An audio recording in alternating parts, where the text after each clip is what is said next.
ಹಳೆಯ ಚಿನ್ನದ ಒಡವೆನ ಅಧಿಕ ಬೆಲೆಗೆ ಮಾರಬೇಕೆ? ಅಂದ್ರೆ ಆಟಿಕಾಗೆ ಕಾಲ್ ಮಾಡಿ 8880300300. Attica gold company. ರಾಜ್ಯ ಕಾಂಗ್ರೆಸ್ ಪಾಳೆಯದ ಕುರ್ಚಿ ಕದನ, ಸಂಪುಟ ಸರ್ಜರಿಯ ಚರ್ಚೆಗಳು ಎಲ್ಲ ಬೆಳವಣಿಗೆ ಈಗ ದೆಹಲಿಗೆ ಶಿಫ್ಟ್ ಆಗಿದೆ. ಕಾಂಗ್ರೆಸ್ ಹೈಕಮಾಂಡ್ ನಲ್ಲೇ ಈಗ ಚಂಡಿ ಇರೋದು. ಏನಾಗುತ್ತೆ ಅನ್ನೋದು ಸದ್ಯ ಇರುವಂತಹ ಕುತೂಹಲ. ಇವತ್ತು ಇಡೀ ದಿನ ಕೂಡ ಎಲ್ಲರ ಚಿತ್ತ ಇರೋದು ದೆಹಲಿ ಕಡೆಗೆ. ಕಾರಣ, ಯಾವ ರೀತಿಯ ಸಂದೇಶವನ್ನ ಕಾಂಗ್ರೆಸ್ ಹೈಕಮಾಂಡ್ ಕೊಡುತ್ತೆ ರಾಜ್ಯ ಕಾಂಗ್ರೆಸ್ ನಾಯಕರಿಗೆ ಅನ್ನೋದು. ದಿಲ್ಲಿಯಲ್ಲಿ ನಡೆಯಲಿದೆ ಮತ್ತೊಂದು ಮಹಾ ಬೆಳವಣಿಗೆ. ಏನದು, ಆ ಕುರಿತ ಡೀಟೇಲ್ಸ್ ಇದು.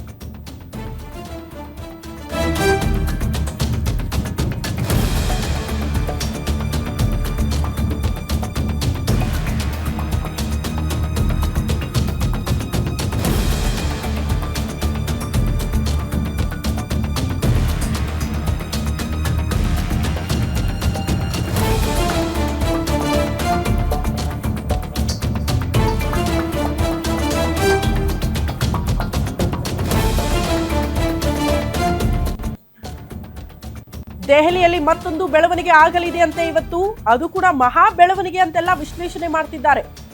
ಹೈಕಮಾಂಡ್ ಅಂಗಳದಲ್ಲಿ ಹೊಸ ಷರತ್ತನ್ನ ಸಿದ್ದರಾಮಯ್ಯನವರು ಇಡ್ತಾರಂತೆ.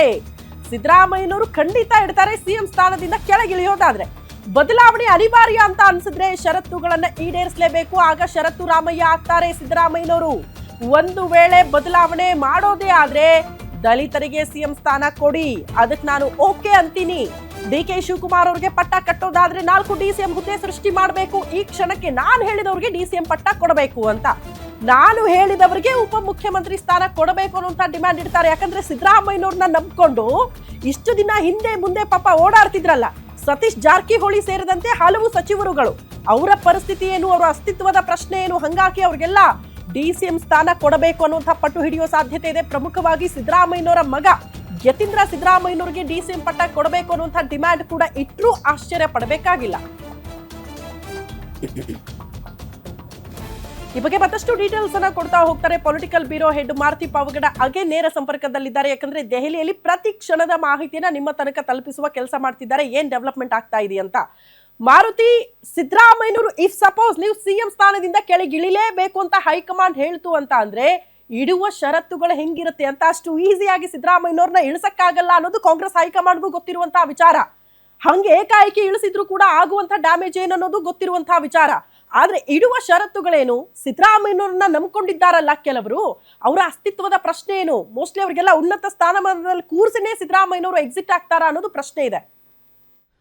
ಶ್ರುತಿ, ಖಂಡಿತ ನಮ್ಮ ರಾಜ್ಯದ ರಾಜಕೀಯವನ್ನು ನೋಡಿದಾಗ ಮೂವರು ನಾಯಕರುಗಳು ದೇವೇಗೌಡರು, ಯಡಿಯೂರಪ್ಪ ಮತ್ತು ಸಿದ್ದರಾಮಯ್ಯ, ಇವರು ಹಾಕುವಂತಹ ರಾಜಕೀಯ ಪಟ್ಟುಗಳಿಗೆ ಹೈಕಮಾಂಡ್ ಒದ್ದಾಡಿರೋದನ್ನು ನೋಡಿದ್ದೀವಿ.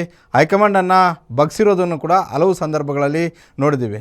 ರಾಜ್ಯದಲ್ಲಿ ಯಾವಾಗ ಸಮ್ಮಿಶ್ರ ಸರ್ಕಾರ ಬಂತು ಆವಾಗ ಕಾಂಗ್ರೆಸ್ ಹೈಕಮಾಂಡ್ ಆಗಿರ್ಬೋದು, BJP ಹೈಕಮಾಂಡ್ ಅವರನ್ನು ತಮ್ಮ ಮನೆ ಬಾಗಿಲಿಗೆ ಕರೆಸ್ಕೊಂಡು ತಮ್ಮ ಮಗನನ್ನು ದೊಡ್ಡ ಹುದ್ದೆಯಲ್ಲಿ ಮುಖ್ಯಮಂತ್ರಿ ಹುದ್ದೆಯಲ್ಲಿ ಕೂರಿಸಿದ್ದು ದೇವೇಗೌಡರು. ಅದೇ ರೀತಿ ಯಾವಾಗ ಯಡಿಯೂರಪ್ಪ ಅವರನ್ನು ನೆಗ್ಲೆಕ್ಟ್ ಮಾಡ್ತೋ ಆ ಸಂದರ್ಭದಲ್ಲಿ ರಾಜಕೀಯ ಪೆಟ್ಟು ಯಾವ ರೀತಿಯಾಗಿ ಕೊಡಬೇಕು, ನನ್ನ ಯಾವ ರೀತಿಯಾಗಿದೆ, ನನ್ನ ವರ್ಚಸ್ ಯಾವ ರೀತಿಯಾಗಿದೆ ಅನ್ನುವಂಥದ್ದನ್ನು BJPಯ ರಾಷ್ಟ್ರೀಯ ಮಟ್ಟದ ನಾಯಕರಿಗೆ ಪದೇ ಸಾಬೀತು ಮಾಡಿದ್ದು ಯಡಿಯೂರಪ್ಪ. ಅದೇ ಹಾದಿಯಲ್ಲಿ ಸಿದ್ದರಾಮಯ್ಯ ಅವರು ಕೂಡ ಇರುವಂಥದ್ದು. ಸಿದ್ದರಾಮಯ್ಯ ಅವ್ರಿಗೆ ಈ ಇಬ್ಬರು ನಾಯಕರಿಗೆ ಎಷ್ಟು ವರ್ಚಸ್ ಇದೆಯೋ ಅಷ್ಟೇ ವರ್ಚಸ್ಸು ಅಹಿಂದ ವರ್ಗದಲ್ಲಿ ಸಿದ್ದರಾಮಯ್ಯ ಅವ್ರಿಗಿದೆ. ಸಿದ್ದರಾಮಯ್ಯವರ ಒಂದು ರಾಜಕೀಯ ಪಟ್ಟುಗಳನ್ನು ನಾವು ನೋಡಿಕೊಂಡಾಗ 2013ರಿಂದ 2018ರವರೆಗೂ 5 ವರ್ಷಗಳ ಕಾಲ ಯಾರೂ ಡಿಸ್ಟರ್ಬ್ ಇಲ್ಲದೇ ಇರುವಂಥ ಒಂದು ರೀತಿಯಲ್ಲಿ ಕಾಂಗ್ರೆಸ್ಗೆ ನಾನು ಅನಿವಾರ್ಯ, ಕಾಂಗ್ರೆಸ್ಗೆ ನಾನು ತಡವಾಗಿ ಬಂದಿರ್ಬೋದು, ಆದರೆ ನನಗಿಂತಲೂ ಕೂಡ ಕಾಂಗ್ರೆಸ್ಗೆ ನನ್ನ ಅನಿವಾರ್ಯ ಇದೆ ಅನ್ನುವಂಥದ್ದನ್ನು ತಮ್ಮ ರಾಜಕೀಯ ಪಟ್ಟುಗಳ ಮೂಲಕವೇ ಕಾಂಗ್ರೆಸ್ ಹೈಕಮಾಂಡ್ಗೆ ಸಂದೇಶ ರವಾನೆ ಮಾಡುವಂಥ ಒಂದು ಕೆಲಸ ಮಾಡಿದ್ರು. ಇವತ್ತು ಕೂಡ ಸಿದ್ದರಾಮಯ್ಯವರು ಅದನ್ನೇ ಮಾಡ್ತಾ ಇದ್ದಾರೆ. ತಮ್ಮ ಅಹಿಂದ ಕಾರ್ಡನ್ನು ಪ್ಲೇ ಮಾಡೋದ್ರ ಮುಖೇನ 2028ಕ್ಕೆ ನೀವು ಮತ್ತೆ ಚುನಾವಣೆ ಮಾಡಿ 120 ಸ್ಥಾನ ಗೆಲ್ಲಬೇಕು ಅನ್ನೋದಾದರೆ ಸದ್ಯಕ್ಕೆ ನಾಯಕತ್ವ ಬದಲಾವಣೆ ವಿಚಾರಕ್ಕೆ ಸಂಬಂಧಪಟ್ಟಂತೆ ಯಾವುದೇ ನಿರ್ಧಾರಗಳು ಆಗೋದು ಬೇಡ ಅನ್ನುವಂಥದ್ದನ್ನು ಇವತ್ತು ಹೇಳಬಹುದು.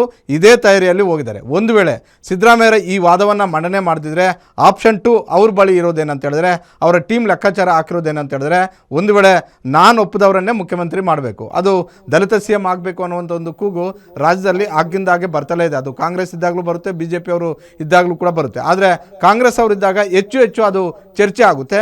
ಹೀಗಾಗಿ ಹಲವು ವರ್ಷಗಳಿಂದ ಈ ಬೇಡಿಕೆ ಇರೋದ್ರಿಂದ ಈಗ ಅದನ್ನು ಈಡೇರಿಸಿ ಅನ್ನುವಂಥ ಒಂದು ಒತ್ತಾಯವನ್ನು, ಒಂದು ಷರತ್ತನ್ನು ಸಿದ್ದರಾಮಯ್ಯ ಅವರು ರಾಹುಲ್ ಗಾಂಧಿ ಅವರ ಮುಂದೆ ಇಡಬಹುದು. ಒಂದು ವೇಳೆ ರಾಹುಲ್ ಗಾಂಧಿ ಅವರು ಅದಕ್ಕೆ ಒಪ್ಪದೇ ಇದ್ದರೆ ಹಾಗಾದರೆ ಡಿ ಕೆ ಶಿವಕುಮಾರ್ ಅವರನ್ನೇ ನೀವು ಮುಖ್ಯಮಂತ್ರಿ ಮಾಡಿದ್ದೆ ಆದ್ರೆ okay Maruti, DCM DK Shivakumar ಅವರಿಗೆ ಸಿಎಂ ಪಟ್ಟ ಕೊಡೋದಕ್ಕೆ ಸಾಧ್ಯತೆಗಳು ಎಷ್ಟರ ಮಟ್ಟಿಗಿದೆ ಅನ್ನೋದ್ರ ಬಗ್ಗೆ ಡೀಟೇಲ್ಸ್ ಪಡ್ಕೊಳ್ತೀನಿ. ಹಂಗೆ ಸಂಪರ್ಕದಲ್ಲಿ ವಾಪಸ್ ಬರ್ತೀನಿ.